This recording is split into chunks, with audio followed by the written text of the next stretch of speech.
चलिए जानते हैं छत्तीसगढ़ की 25 बड़ी खबरों को सिर्फ 10 मिनट में। लेकिन उससे पहले वीडियो को लाइक और चैनल को सब्सक्राइब जरूर करें।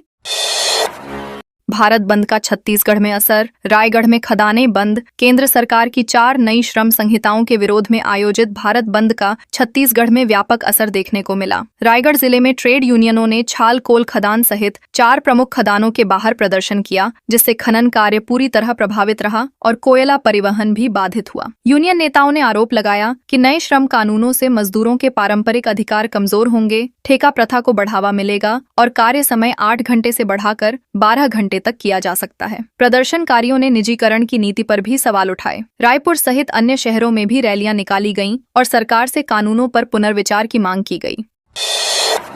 मरीन ड्राइव पर पार्किंग शुल्क के खिलाफ कांग्रेस का प्रदर्शन। रायपुर के मरीन ड्राइव क्षेत्र में पार्किंग शुल्क लागू किए जाने के विरोध में शहर जिला कांग्रेस कमेटी ने जोरदार प्रदर्शन किया। कांग्रेस नेताओं ने आरोप लगाया कि नगर निगम बिना समुचित पार्किंग व्यवस्था विकसित किए ही आम नागरिकों से शुल्क वसूल रहा है। प्रदर्शन के दौरान नेताओं ने महापौर और निगम प्रशासन के खिलाफ नारेबाजी की। उनका कहना था कि तेलीबांधा तालाब और मरीन ड्राइव शहरवासियों के लिए सार्वजनिक स्थल हैं, जहां परिवार और युवा वर्ग समय बिताने आते हैं। ऐसे स्थानों पर अतिरिक्त आर्थिक बोझ डालना अनुचित है। कांग्रेस ने चेतावनी दी कि यदि निर्णय वापस नहीं लिया गया तो आंदोलन और तेज किया जाएगा। 117 मुस्लिम मतदाताओं के नाम काटने पर बवाल। बिलासपुर जिले के बेलतरा विधानसभा क्षेत्र में 117 मुस्लिम मतदाताओं के नाम मतदाता सूची से हटाने के लिए फॉर्म 7 जमा होने के बाद विवाद गहरा गया है। इन मतदाताओं को मृत या स्थानांतरित बताया गया था, जबकि जांच में बीएलओ ने पुष्टि की कि सभी संबंधित मतदाता अपने पते पर मौजूद और जीवित हैं। मामला सामने आने पर कांग्रेस नेताओं ने इसे लोकतांत्रिक प्रक्रिया से छेड़छाड़ करार देते हुए प्रदर्शन किया। बूथ क्रमांक 191, 192 और 193 से जुड़ा यह मामला जिला प्रशासन तक पहुंचा। कांग्रेस प्रतिनिधिमंडल ने कलेक्टर से निष्पक्ष जांच की मांग की है। प्रशासन ने कहा है कि पूरी रिपोर्ट उच्च निर्वाचन अधिकारियों को भेज दी गई है। रजिस्ट्री शुल्क बढ़ोतरी के विरोध का मुख्य आरोपी गिरफ्तार। रजिस्ट्री शुल्क बढ़ोतरी के विरोध में हुए उग्र प्रदर्शन के मामले में फरार चल रहे मुख्य आरोपी मनोज राजपूत को पुलिस ने गिरफ्तार कर लिया है। नवंबर-दिसंबर 2025 में जमीन कारोबारियों ने शुल्क वृद्धि के खिलाफ हड़ताल की थी और सड़कों पर उतरकर विरोध जताया था। इस दौरान स्थिति तनावपूर्ण हो गई थी और पुलिस को हल्का बल प्रयोग करना पड़ा था। घटना के बाद कई लोगों पर शासकीय कार्य में बाधा सहित विभिन्न धाराओं में मामला दर्ज किया गया था। मनोज राजपूत लंबे समय से गिरफ्तारी से बच रहा था। पुलिस ने उसे पकड़कर न्यायालय में पेश किया, जहां से उसे जमानत पर रिहा कर दिया गया। मनेंद्रगढ़ में देशव्यापी श्रमिक बंद का असर देशव्यापी श्रमिक बंद का प्रभाव मनेंद्रगढ़ क्षेत्र में भी स्पष्ट रूप से देखने को मिला। संयुक्त केंद्रीय श्रमिक संगठनों के आह्वान पर हल्दीबाड़ी भूमिगत कोयला खदान के बाहर बड़ी संख्या में मजदूर एकत्र हुए और सरकार की नीतियों के विरोध में नारेबाजी की। हड़ताल के कारण खदान का उत्पादन प्रभावित हुआ और कई विभागों में कामकाज आंशिक रूप से ठप रहा। HMS, एटक, इंटक और सीटू सहित विभिन्न संगठनों ने आंदोलन में भाग लिया। श्रमिक नेताओं ने कहा कि नई श्रम संहिताएं मजदूर हितों के खिलाफ हैं और सामाजिक सुरक्षा प्रावधान कमजोर करती हैं। प्रशासन ने स्थिति पर निगरानी बनाए रखी और शांति व्यवस्था कायम रही। कोरबा में कोयला उद्योग की हड़ताल को कांग्रेस का समर्थन। कोरबा जिले में कोयला उद्योग की राष्ट्रव्यापी हड़ताल को कांग्रेस का खुला समर्थन मिला। दीपका, कुसमुंडा और मानिकपुर जैसी प्रमुख खदानों में कांग्रेस नेताओं ने पहुंचकर मजदूरों के साथ एकजुटता दिखाई। जिला कांग्रेस अध्यक्ष हरीश परसाई सहित कई वरिष्ठ नेता मौजूद रहे। उन्होंने कहा कि पार्टी श्रमिकों के अधिकारों और सामाजिक सुरक्षा के मुद्दे पर उनके साथ खड़ी है। नेताओं ने आरोप लगाया कि केंद्र सरकार की नीतियां निजीकरण को बढ़ावा देती हैं और स्थायी रोजगार को कमजोर करती हैं। हड़ताल के चलते खदानों का उत्पादन प्रभावित रहा। कांग्रेस ने मांग की कि सरकार श्रमिक संगठनों से संवाद कर समाधान निकाले।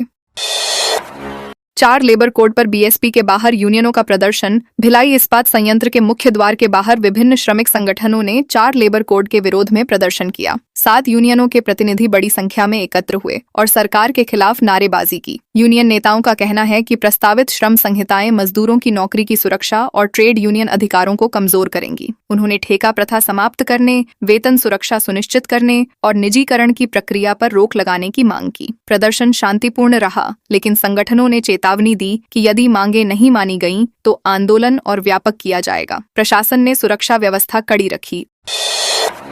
भारतमाला मुआवजा घोटाला, एक जमीन के 80 मालिक बनाए। रायपुर जिले के अभनपुर क्षेत्र में भारतमाला परियोजना से जुड़े मुआवजा घोटाले में 2 पूर्व राजस्व अधिकारियों को गिरफ्तार किया गया है। आरोप है कि उन्होंने कूटरचित दस्तावेज तैयार कर एक ही जमीन के कई फर्जी मालिक दर्शाए और मुआवजा राशि कई गुना बढ़ाकर भुगतान कराया। जांच एजेंसियों के अनुसार इस हेरफेर से शासन को करोड़ों रुपए का नुकसान हुआ है। पुलिस ने आरोपियों को न्यायालय में पेश कर रिमांड पर लिया है और अन्य संबंधित व्यक्तियों की भूमिका की जांच जारी है। प्रशासन ने भरोसा दिलाया है कि दोषियों के खिलाफ सख्त कार्रवाई की जाएगी। शटर गिराकर देर रात हो रही थी। खरीद फरोख्त, रायपुर के बैजनाथपारा क्षेत्र में निर्धारित समय सीमा के बाद शटर गिराकर दुकान संचालित करने के मामले में पुलिस ने 6 लोगों को गिरफ्तार किया है। सेंट्रल जोन पुलिस की टीम ने देर रात गश्त के दौरान संदिग्ध गतिविधि देखी और कार्रवाई की। 3 दुकानदारों और 3 ग्राहकों को नियमों के उल्लंघन के आरोप में पकड़ा गया। इससे पहले निरीक्षण के दौरान अधिकारियों को बंद शटर के पीछे लेन देन की सूचना मिली थी, जिसके बाद सख्ती बरती गई। पुलिस ने संबंधित धाराओं में मामला दर्ज कर आगे की जांच शुरू कर दी है और व्यापारियों को समय का पालन करने की चेतावनी दी है। 12 फरवरी की राष्ट्रव्यापी हड़ताल के समर्थन में मशाल रैली देश की 10 प्रमुख ट्रेड यूनियनों और 100 से अधिक जन संगठनों के आह्वान पर 12 फरवरी को प्रस्तावित राष्ट्रव्यापी हड़ताल के समर्थन में बुढ़ापारा स्थित कर्मचारी भवन से मशाल रैली निकाली गई। रैली में बड़ी संख्या में श्रमिक, कर्मचारी और सामाजिक संगठनों के प्रतिनिधि शामिल हुए। यह रैली शहर के विभिन्न प्रमुख मार्गों से गुजरते हुए सभा में परिवर्तित हुई। वक्ताओं ने केंद्र सरकार के 4 नए श्रम कानूनों का विरोध करते हुए कहा कि इनसे मजदूरों के अधिकार कमजोर होंगे और निजीकरण को बढ़ावा मिलेगा। संयुक्त मंच के संयोजक धर्मराज महापात्र ने सभी कर्मचारियों से हड़ताल में सक्रिय भागीदारी की अपील की। महासमुंद में पूर्व सरपंच ने पौधा लगाकर जमीन पर किया कब्जा। महासमुंद जिले की ग्राम पंचायत बेलसोंडा में करोड़ों रुपए मूल्य की शासकीय भूमि पर हुए अतिक्रमण को प्रशासन ने बुलडोजर चलाकर हटाया। राजस्व विभाग, पंचायत प्रतिनिधियों और पुलिस बल की मौजूदगी में खसरा नंबर 1661, 1651 और 1654 की जमीन को कब्जा मुक्त कराया गया। आरोप है कि पूर्व सरपंच भामिनी चंद्राकर के पति पोखन चंद्राकर ने करीब 55 डिसमिल बेशकीमती भूमि पर पौधारोपण कर कब्जा जमा लिया था। कार्रवाई के दौरान पति पत्नी ने जेसीबी के सामने खड़े होकर विरोध किया और काम रोकने की कोशिश की। पुलिस ने हस्तक्षेप कर स्थिति नियंत्रित की और शासकीय कार्य पूरा कराया। रायगढ़ निगम में 17 करोड़ के विकास कार्यों को हरी झंडी। रायगढ़ नगर निगम में मेयर इन काउंसिल की बैठक में लगभग 17 करोड़ 18 लाख रुपए के विकास कार्यों को स्वीकृति दी गई। महापौर जीवर्धन चौहान की अध्यक्षता में हुई बैठक में 20 एजेंडों पर चर्चा की गई। शहर के विभिन्न जोनों में सफाई व्यवस्था सुधारने के लिए प्लेसमेंट कर्मचारियों की नियुक्ति को मंजूरी दी गई। बस स्टैंड से इंदिरा नगर तक नाले पर पुल निर्माण हेतु पाइपलाइन विस्थापन के 1.26 करोड़ और चांदनी चौक से राजा महल तक 1.8 करोड़ रुपए के कार्य स्वीकृत हुए। जल एवं सीवेज परियोजनाओं, फिल्टर प्लांट उन्नयन और 25 MLD प्लांट में सोलर पैनल स्थापना को भी मंजूरी मिली। अभाविप ने कलेक्टर को सौंपा ज्ञापन। बलरामपुर में अखिल भारतीय विद्यार्थी परिषद ने 10वीं और 12वीं बोर्ड परीक्षा केंद्रों में कथित अनियमितताओं को लेकर कलेक्टर को ज्ञापन सौंपा। परिषद ने आरोप लगाया कि कई परीक्षा केंद्र दूरस्थ क्षेत्रों में निर्धारित किए गए हैं, जिससे विद्यार्थियों को आवागमन और सुरक्षा संबंधी समस्याएं हो सकती हैं। जिला संयोजक विकास महतो ने उदाहरण देते हुए कहा कि रामचंद्रपुर केंद्र को हायर सेकेंडरी स्कूल गाजर स्थानांतरित किया गया है, जिससे छात्रों को कठिनाई होगी। उन्होंने कहा कि कुछ केंद्रों में आधारभूत सुविधाओं का अभाव है। परिषद ने परीक्षा केंद्रों की पुनर्समीक्षा कर छात्रों की सुविधा सुनिश्चित करने की मांग की।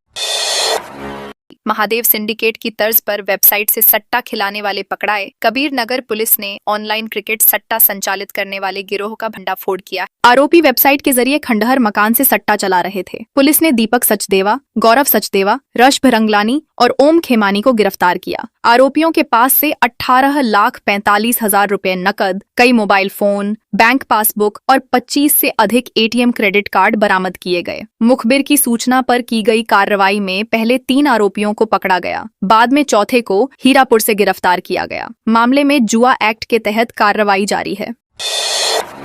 ठंड का असर कम। रायपुर में अधिकतम तापमान 32 डिग्री सेल्सियस पार। प्रदेश में ठंड का असर धीरे धीरे कम हो रहा है। पिछले 24 घंटों में रायपुर में अधिकतम तापमान 32.8 डिग्री सेल्सियस दर्ज किया गया, जो प्रदेश में सबसे अधिक रहा। वहीं अंबिकापुर में न्यूनतम तापमान 8.4 डिग्री सेल्सियस रिकॉर्ड हुआ। मौसम विभाग के अनुसार अगले 7 दिनों तक तापमान में बड़े बदलाव की संभावना नहीं है। रायपुर, बिलासपुर, दुर्ग, जगदलपुर और अन्य शहरों में दिन का तापमान सामान्य से लगभग 2 डिग्री अधिक रहा, जबकि रात का तापमान सामान्य से कम है। फिलहाल कोई सक्रिय मौसम तंत्र नहीं है, पर कुछ क्षेत्रों में सुबह हल्की धुंध छा सकती है।